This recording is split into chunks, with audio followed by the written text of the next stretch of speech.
사도신경으로 신앙 고백하겠습니다. 나는 전능하신 아버지 하나님, 천지의 창조주를 믿습니다. 나는 그의 유일하신 아들, 우리 주 예수 그리스도를 믿습니다. 그는 성령으로 잉태되어 동정녀 마리아에게서 나시고 본디오 빌라도에게 고난을 받아 십자가에 못 박혀 죽으시고 장사된 지 사흘 만에 죽은 자 가운데서 다시 살아나셨으며 하늘에 오르시어 전능하신 아버지 하나님 우편에 앉아 계시다가 거기로부터 살아있는 자와 죽은 자를 심판하러 오십니다. 나는 성령을 믿으며 거룩한 공교회와 성도의 교제와 죄를 용서받는 것과 몸의 부활과 영생을 믿습니다. 아멘. 찬송가 390장 찬양하겠습니다.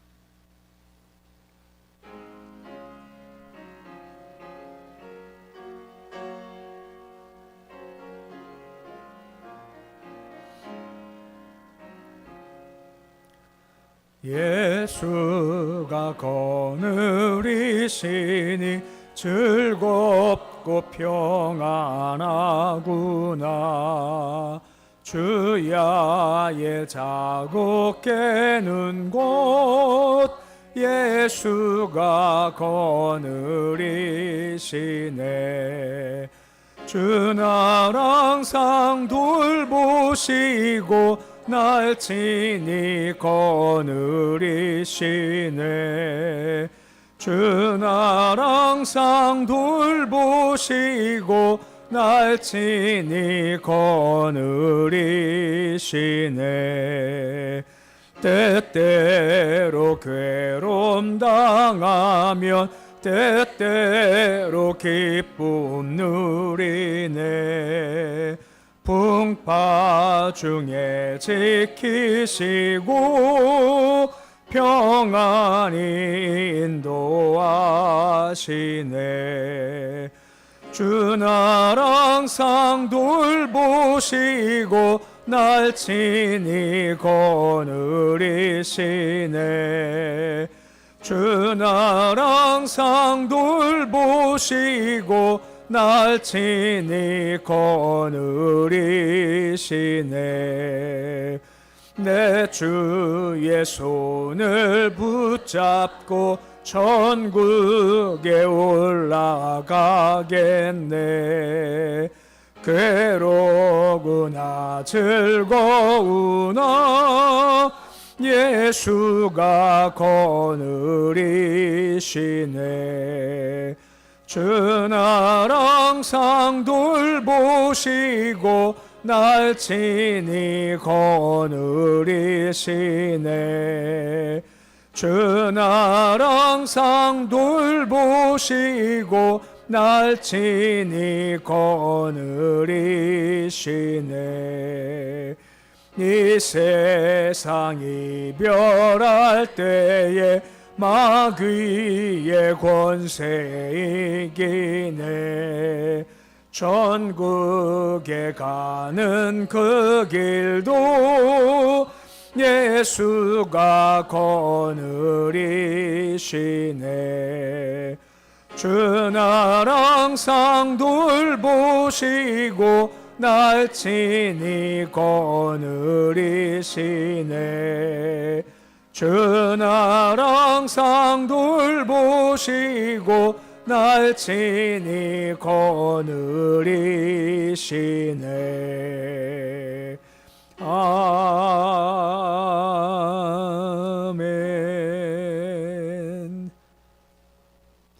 405장 찬양하겠습니다.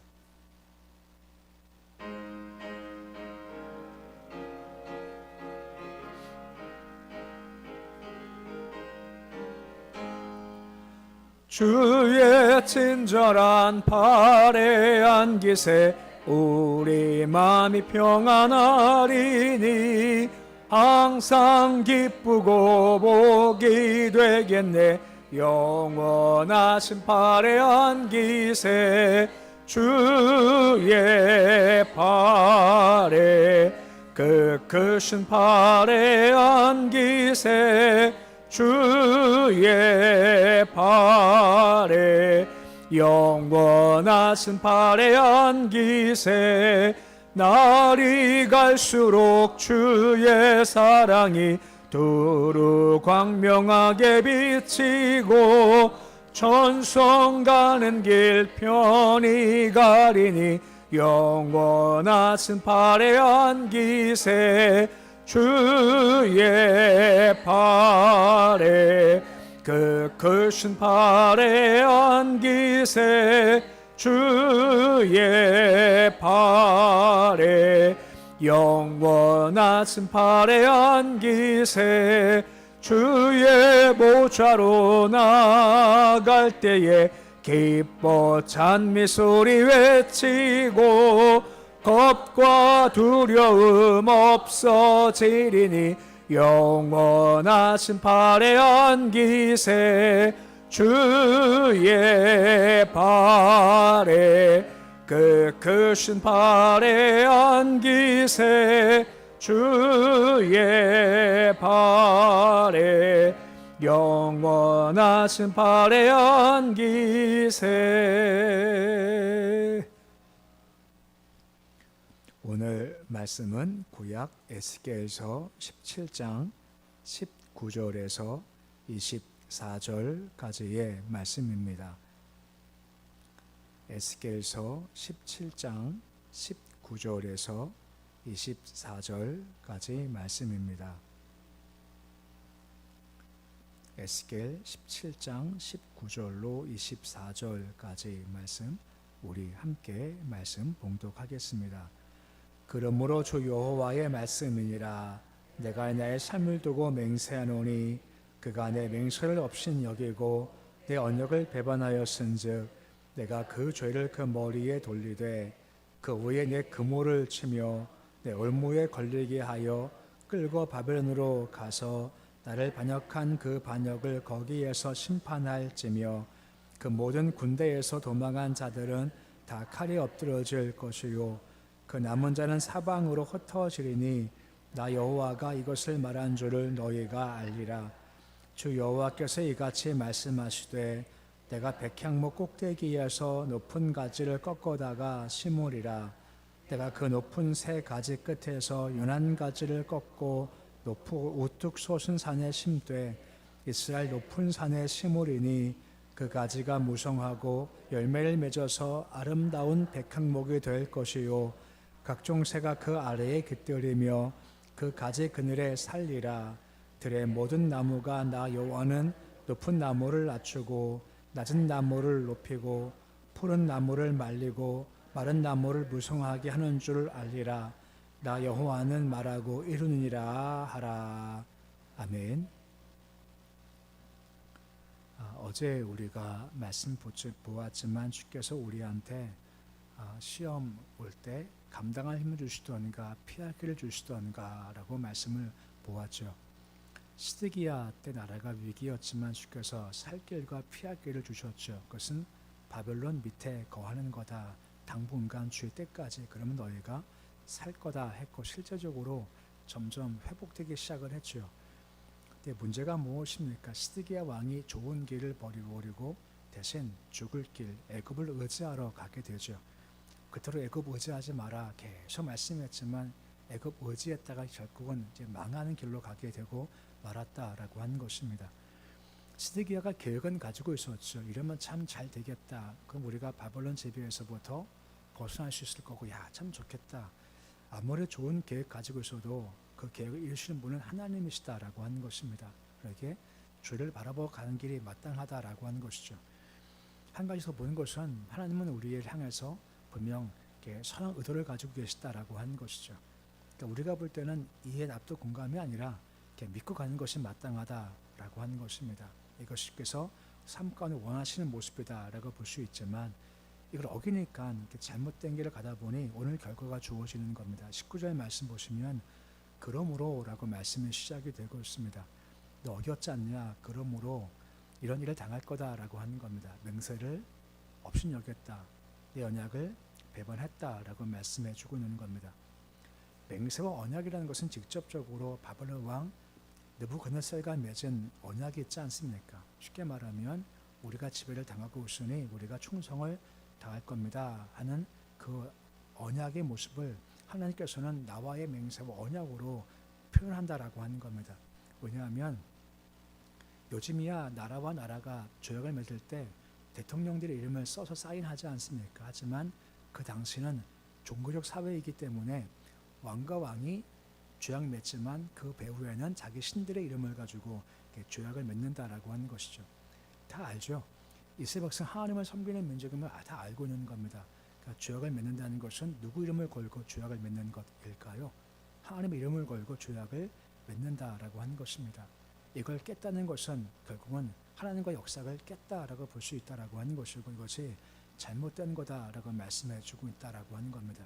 그래서 약속을 깬 것은 내 맹세와 내 언약을 네가 배반하는 거다라고 말씀해 주고 있다라고 하는 거죠. 우리 역시 마찬가지입니다. 저는 거짓분들을 모르는 분이 계시지만 많은 분들은 제 얼굴을 알아요. 아, 저 사람이 거짓 중한 게 목사구나 다 알아요. 근데 제가 약속을 했어요. 그럼 제가 누구 이름을 가지고 약속을 하는 걸까요? 상대방이 볼 때는 아, 저 목사다. 아, 목사니까 하나님을 섬기는 사람이지 하고 저를 알고 맡게 되겠죠. 다 마찬가지입니다. 다 교회 다니는지 알지 않습니까? 그럼 누구 약속할 때는 그냥 개인 누구가 약속 맺는 것이 아니라 배후에 하나님이 계시다라고 하는 겁니다. 이제 그런 것을 가지고 약속을 맺으면 반드시 약속을 지키라라고 하는 거죠. 더 직접적으로는 거짓말하지 마라라고 하는 것입니다. 네 이익을 위해서 약속 깨지도 말고 네 이익 위해서 거짓말도 하지 마라라고 말씀하시죠. 하나님은 진실하신 분이시지 않습니까? 근데 거짓말을 하는 경우도 있지만요, 거짓말이 되는 경우도 있습니다. 거짓말 한다는 것은 뭐가 애초부터 나는 이럴 거야 하고 하는 경우도 있지만 때로는요, 나 진짜 하고 싶어요. 근데 이게 안 되는 겁니다. 거짓말 되는 경우도 있죠. 아무튼 무엇이든 간에 거짓말 되는 것은 좋지가 않고 하나님을 섬기는 자로서 마땅치가 않다라고 하는 겁니다. 단적으로 가나안 땅 정복할 때 여호수아가 기브온과 조약을 맺었죠. 당신을 해하지 않겠다 한 겁니다. 아시지만 속아선 거지 않습니까? 가까운 데 있지만 멀성 곳처럼 속아서 조약을 맺었어요. 여호수아가 깰까 싶었지만 주께서 뭐라 말씀하십니까? 깨지 마라 하는 거죠. 그 이유가 누구 때문입니까? 무엇 때문이고 누구 이름으로 했다라고 하는 겁니까? 네 이름으로 했으니까 너 약속 깨지지 말고 손해받은 약속을 지키는 것이 마땅한 거야 라고 말씀해 주고 있다라고 하는 거죠. 그러니까 우리가 바로 그런 존재입니다. 세상 사람들이야 거짓말하고 나쁜 놈 하고 끝나겠지만 우리가 거짓말하고 약속 안 지키면 나쁜 놈 이걸 끝나지 않습니다. 누구 이름이요? 하나님의 이름이 거들먹거리 언급되기 때문에 신중하게 약속하고 약속하면 지키는 것이 마땅하다라고 하는 것입니다. 아무튼 어겼지 배반했지 20절 말씀 보시면 결과가 무엇입니까? 그물을 치고 올무에 걸리게 하시겠다라고 말씀해 주고 있는 겁니다. 그물과 올무가 같은 말이지 않습니까? 이 그물과 올무는 당연하게도 바벨론을 가리키는 겁니다. 주께서 징계를 내릴 대상을 향한 그물과 올무가 바벨론 군대인데 똑같은 바벨론 군대를 그물과 올무란 단어 두 가지로 함께 소개한 것은 하나님의 의지가 그만큼 강하시다라고 하는 겁니다. 분명히 내가 너희를 심판할 거다. 너희 반역했지 않냐라고 말씀해 주고 있으시다라고 하는 겁니다. 다시 반박하지만 주께서 살 길을 주시고 피할 길을 주시는 거죠. 어저께도 말씀했지만 그것이 단순히 나라와 나라 간의 정치 문제가 아니라 이것은 신앙 문제라고 하는 겁니다. 주께서 살 길을 주셨기에 그 길을 가야죠. 바울이 예루살렘에 올라가려고 하지 않습니까? 주 뜻을 따라서 근데 다 막습니다. 가지 말아요. 가면 잡힌다. 위험하다. 감옥 간다. 절대 가지 말라고 다 말리지 않습니까? 근데 바울은 결국은 갔습니다. 근데 그 살 길인가요? 죽을 길이었나요? 그 길이. 결국은 살 길이었죠. 왜요? 바울을 죽이기 전까지는 먹지도 않겠다. 마시지도 않겠다. 40년 결사대가 막 다니고 있는 겁니다. 잘못하면 죽을 수 있죠. 하지만 그 길을 걸어갔었을 때 로마까지 안전하게 갔지 않습니까? 우리 알지만 바울이 로마까지 갈 때 그를 호위한 자가 누구였습니까? 최강 로마 군대가 그를 호위해 가지 않습니까? 남들은 가면 너 잡혀가 죽을 수 있어 했지만 결국은 로마까지 갈 수 있었다라고 하는 거죠. 반복하지만 주 앞에서 이해, 납득, 공감은 버리는 겁니다. 주가 말씀하시면 그 말씀은 그냥 따라가는 거죠. 우리 마음 가운데 주께서 감동을 주실 때가 있으십니다. 감동을 받으면 이 감동이 지금 당장 나의 삶에 유익도 안 되는 것 같고 힘들 것 같아요. 하지만 말씀이면 따라가는 거죠. 왜? 그것이 결국은 유익된다라고 하는 겁니다. 마찬가지입니다. 항복해라. 바벨론에 너가 지배를 받아야 돼. 하지만 그것이 살 길이었다라고 하는 거죠. 어긴 결과 21절 말씀 보시면 칼에 엎드러질 거다.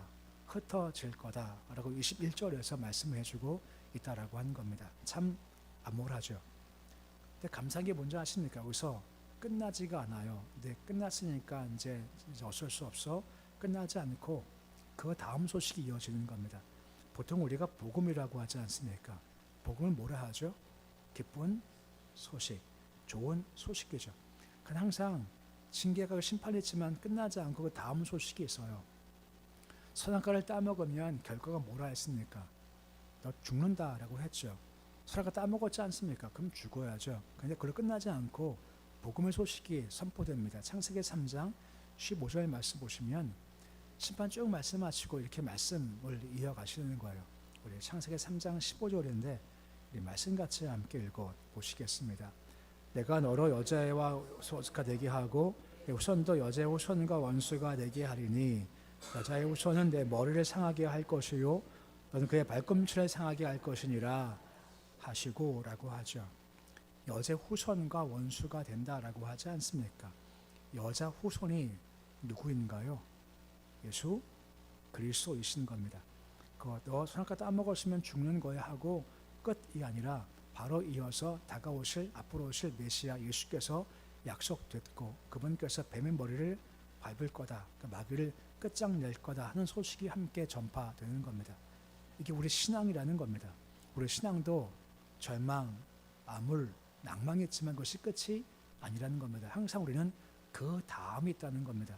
그 다음 바라보는 것이 바로 우리의 신앙적인 힘이다라고 하는 겁니다. 마찬가지입니다. 멸망당할 거다. 칼에 심판 당할 거다. 그물과 올무에 걸릴 거야. 했지만 끝이 아니라고 하는 겁니다. 말씀 보겠습니다만 백향목에서 끝에 연약한 가지를 뽑아가지고 높은 산에 심을 거라는 겁니다. 그럼 이것이 점점 자랄 거다라고 하는 거죠. 이 말은 너희가 포로에서부터 돌아올 거다 하는 것도 의미가 있겠지만 이것 말고 더 멀리 보면 예수께서 오셔서 너희를 죄에서부터 해방시킬 거다 하는 것까지 말씀해주고 있으시다라고 하는 겁니다. 이 말은 단순히 그 당시 백성들의 소원이 아니었습니다. 하나님이 주시는 소망이었습니다. 제가 신방 다니면서 비교하는 것이 소원과 소망이 조금 다르다라고 자주 말씀을 드려요. 소원 출처는 내 안입니다. 내 안에서 됐으면 좋겠어. 이게 소원이고 소망은 위에서부터 하나님께서 주시는 게 바로 소망이다라고 하는 거죠. 잠잠히 주를 바라볼 때 소망을 주신다라고 하지 않습니까? 지금 이 이야기 해방될 거다. 메시아가 올 거야 하는 것 사람들이 만든 게 아니라 하나님께서 일방적으로 주신 것이고 그것을 바라보고 이 땅을 어두운 땅을 걸어가라 하고 말씀하셨다라고 하는 겁니다. 낭망하지 말고 주를 바라보십시오. 소망을 주시고 그 길을 걷게 해 주신다라고 하는 겁니다. 그럼 어떤 소망일까요? 22절 말씀 보시면 다음과 같이 말씀이 이어지고 있는 겁니다. 백향목 꼭대기에서 높은 가지를 꺾어다가 라고 말씀을 해주고 있습니다. 백향목은 좋은 나무지 않습니까? 이것은 다윗 왕조를 가리킨다라고 하는 겁니다. 백향목 높은 꼭대기에서 가지를 꺾었다라는 것은 다윗의 후손으로서 오실 메시아를 가리킨다라고 하는 것이죠. 근데 그를 연한 가지라고 소개를 해주고 있습니다. 연하다는 것은 별로 고귀하지가 않다 하는 것을 암시하고 있죠. 예수의 모습이 그렇지 않습니까? 목수 아들로서 태어났죠. 이사야서 말씀 보면 고운 모양도 없고 풍채도 없고 사람들이 흠모하는 것이 아무것도 없는 존재라고 하는 것입니다. 하지만 그분께서 높은 산에 우뚝 솟은 산에 심을 거다라고 말씀하신 것은 그만큼 그분이 강하시고 위대하시고 영광스럽다는 것을 함께 보여주고 있는 겁니다. 그리고 24절 말씀 보시면 높은 산에 심겠다라고 말씀해 주고 있죠. 높은 산이라는 것은 시온산을 가리키는 겁니다. 좀 헷갈려요. 시온산과 예루살렘이 같은 곳일까요? 다른 곳일까요? 시온산, 예루살렘 같을까요? 틀릴까요? 학교에서 선생님이 물어볼 때마다 같다 하면 틀릴 것 같고 다다 하면 틀릴 것 같고 말을 못했었거든요. 똑같아요. 그러니까 예루살렘은 다윗 때 정복된 곳이지 않습니까? 그때부터 예루살렘이라고 했고 시온산은 그 전부터 계속 영광이 임하는 곳으로 통칭되는 곳입니다. 그러니까 같은 곳이에요. 높은 산은 바로 이스라엘의 종교, 정치 중심이었던 시온산이고 다른 말로 예루살렘이라고 하는 것이 바로 이 시온산이다라고 하는 것입니다. 여기 왕궁도 있지만 성전이 있어서 거기가 이스라엘의 중심지가 됐죠. 가지가 무성하답니다. 그리고 백성이 그늘에 거할 거다라고 말씀해주고 있습니다. 나무가 있고 그늘이 있고 거기에 거한다는 것은 그 나라가 회복될 거고 창대해질 거고 풍요로워질 것이다 라고 말씀하고 있고 거기서 너희들이 쉼을 얻을 거다 라고 말씀해주고 있는 겁니다. 이 말은 포로지만 돌아올 거라는 것과 장차 예수가 오시면 너희를 그 죄에서부터 해방시켜 주실 것과 함께 예언되어 있다라고 하는 겁니다. 다시 말씀하시면 이것은 사람의 계획이 아니라 하나님께서 주신 소망이라고 하는 거죠. 그러니까 힘들고 어려울 때 이것이 끝이 아니라 그 다음을 보라 말씀하고 있는 겁니다. 그러면서 24절 말씀을 한 번 더 명확하게 설명을 해주는 말씀이 나와 있습니다. 우리 24절 말씀 보시면 대조가 나와요. 높은 나무가 있고 낮은 나무가 있죠. 그리고 마른 나무가 있고 푸른 나무가 있다는 겁니다. 근데 뭐라 말씀하시면 높은 나무는 내가 어떻게 하겠다고요? 낮출 거고 낮은 나무는 내가 높일 거고 푸른 나무는 내가 말릴 거고 마른 나무는 내가 무성하게 할 거다라고 말씀해 주고 있다라고 하는 겁니다. 이게 무슨 말입니까? 하나님께서 내가 하면 된다라고 하는 겁니다. 아무리 무성해도 말씀하신 말라질 거고 아무리 말라 내가 말하면 무성해질 거라는 겁니다. 아무리 높아도 내가 말하면 낮아질 거고 아무리 낮아도 내가 말하면 높아질 거다라고 하는 거죠. 하나님께서 주권자이시라고 하는 거죠. 그러므로 우리가 뭘 바라봐야 할까요? 마른 나무, 낮은 나무, 힘겨운 상황을 볼 것이 아니라 반대로 낮은 것을 높게 하시고 마른 것을 푸르게 하실 그 주를 바라보자라고 하는 겁니다. 높은 나무라 해서 교만할 필요도 없고 낮다 해서 낙심할 필요도 없는 겁니다. 내가 지금 푸르다 해서 자랑할 것도 없고 내가 지금 말랐다 실망할 것도 없는 겁니다. 왜? 한번 주께서 말씀하시면 역전이 되기 때문이라고 하는 거죠. 그러니까 그 주를 바라보라는 겁니다. 그 주를 바라볼 때 무엇이 생긴다고요? 우리 마음 가운데 소망을 주께서 허락해 주시고 그 소망을 바라보라 말씀하고 있으시는 겁니다. 에스겔서 말씀은 1차 포로 끝나고 2차 포로 끌려가고 3차 포로 앞둔 상황이지 않습니다. 나라가 암울해요. 그때 주께서 소망을 심겨주는 겁니다. 끌려가지만 너희 회복돼 돌아와 장차 메시아가 와 그것을 바라보라 라고 말씀해 주고 있는 겁니다. 오늘 말씀 정리하면 이렇습니다. 하나님은 진실을 하신 분이십니다. 그래서 뭐 하지 말라고요?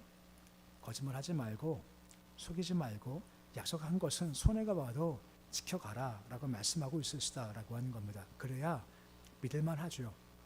그런 말 있죠. 내 손에 장을 지신다고요. 손에 장을 왜 지시죠?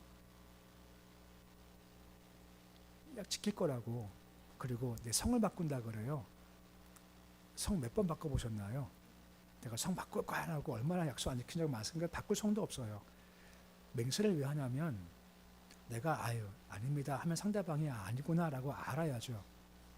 그렇습니다 하면 상대방이 그렇구나라고 믿으면 뭐 맹세할 거 없습니다. 말하면 그냥 돼요. 뭐 성에 장을 지지니 성을 바꾸는 말할 필요 아무것도 없는 겁니다. 그 이유가 무엇 때문이죠? 진실하면 딴 거 필요 없습니다. 그냥 그렇습니다 하면 상대방이 저분이 말하면 그래 그런 거야 하고 신뢰하는 상대가 되는 것이 가장 복된 자의 모습 중 한 가지라고 하는 거죠. 손 장 지지 마시고요. 성도 바꾸지 마십시오. 그냥 말만 하십시오. 이것이 진실된 사람의 모습이라는 겁니다. 또 한 가지 상황 보지 말고 상황을 바꾸실 주를 바라보자라고 하는 거죠. 잘 된다고 교만할 것도 없고 안 된다고 낙심할 것도 없습니다. 왜? 주께서 개입하시면 달라지기 때문이다라고 말씀해주고 있는 겁니다. 그 주를 바라볼 때마다 우리 마음에 소망을 주시는 그 주를 바라보는 모습이 되실 수 있으시기를 우리 주 이름으로 축원해 드립니다. 기도하겠습니다. 아버지 하나님, 하나님은 진실하신 분이십니다. 우리도 그러기에 진실하기 원합니다. 하나님은 거짓말 싫어합니다. 약속하면 지키라 말씀합니다. 우리 성도는 약속할 때마다 하나님의 이름을 두고 하는 사이입니다. 우리가 인간적인 관계에서 거짓말을 하거나 약속을 모른 척 지나갈 때마다 이익이 주어진다 한들 결코 유익된 것이 아니라 하나님의 이름이 망령죄일 것을 맡고 있구나 하고 의식하면서 진실되게 걸어가도록 주님 도와주시옵시고, 그런 모습을 통해서 우리 공동체 내에서 사람과의 관계에서 저 사람 말하면 그래 저게 맞는 말이야 하고 신뢰할 만한 사람 될 수 있도록 도와주시옵소서. 주님 소원은 주께서, 소망은 주께서 허락해 주시는 겁니다. 지금 계속 말씀 보지만 끝장난다, 패망한다, 칼에 넘어진다, 금을 걸린다 계속 말씀하시지만, 하지만 주님은 한 번 더 소망의 말씀을 주시는 겁니다. 너희가 지금 낮지만 높아진다고, 네가 지금 마른 나무지만 다시 무성케 될 거다고 말씀하십니다. 이건 당시 사람들이 만드는 것이 아니라 주께서 일방적으로 주시는 겁니다. 우리 마찬가지입니다. 지금 푸르다고 자랑할 것도 없고 말랐다고 낙심할 것도 없습니다. 주가 개입하시면 역전되는 겁니다. 그러기에 이것을 주관하시는 주를 바라보기 소망합니다. 하나님은 주권한 자이십니다. 주관한 자이십니다. 다스리는 분이십니다. 낮게도 하시고 높게도 하시는 분이시고 가난케도 하시고 부하게도 하시는 분이십니다. 오직 그 주님 바라보고 단지 우리는 그 주의 마음에 합당한 자의 길을 잘 걸어가도록 주님 도와주시옵소서. 시드기야처럼 말씀 어기면서 잘 되겠다는 것은 어리석은 겁니다. 대신 바울처럼 힘들지만 주께서 말씀하시면 가는 것이 살 길이오니 순간순간 우리 마음에 말씀을 주시던 감동을 주시면 그 길을 끝까지 고집하며 잘 걸어가도록 도우셔서 망할 길 말고 살 길 잘 걸어가도록 주여 도와주시옵소서. 새벽을 주심을 참 감사드립니다. 주님, 이 새벽의 역사를 경험하기를 소망합니다. 많은 역사가 새벽에 이루어졌습니다. 우리도 새벽 역사의 한 주인공 되기를 소망합니다.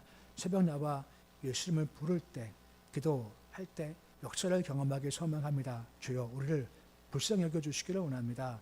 불쌍히 여길 때 기적이 있고 회복이 있고 역사가 있습니다. 아무것도 없는 우리들을 불쌍히 여기셔서 주의 능력으로 말미암아 회복하시고 치료하시고 가정이 달라지고 예수가 심기게 도와주시고 난관들 깨고 나올 수 있도록 주께서 축복하여 주시옵소서.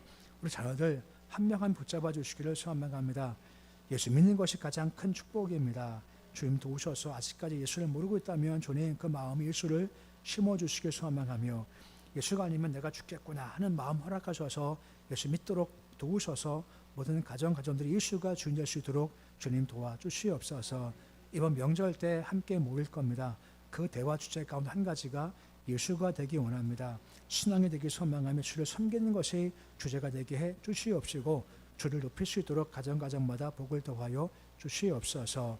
오늘 주님 하루가 시작되었습니다. 하루 쉽게 맡겨드립니다. 주님 오늘도 힘을 주시고 활력을 주시고 역사를 주시길 소망하며 그 주를 바라보기에 무엇이 온다 한들 더 기도하고 더 찬송하고 더 감사하는 복전을 낼 수 있도록 주여 도와주시옵소서. 예배드리며 장옥자 집사님 11조와 감사헌금 드립니다.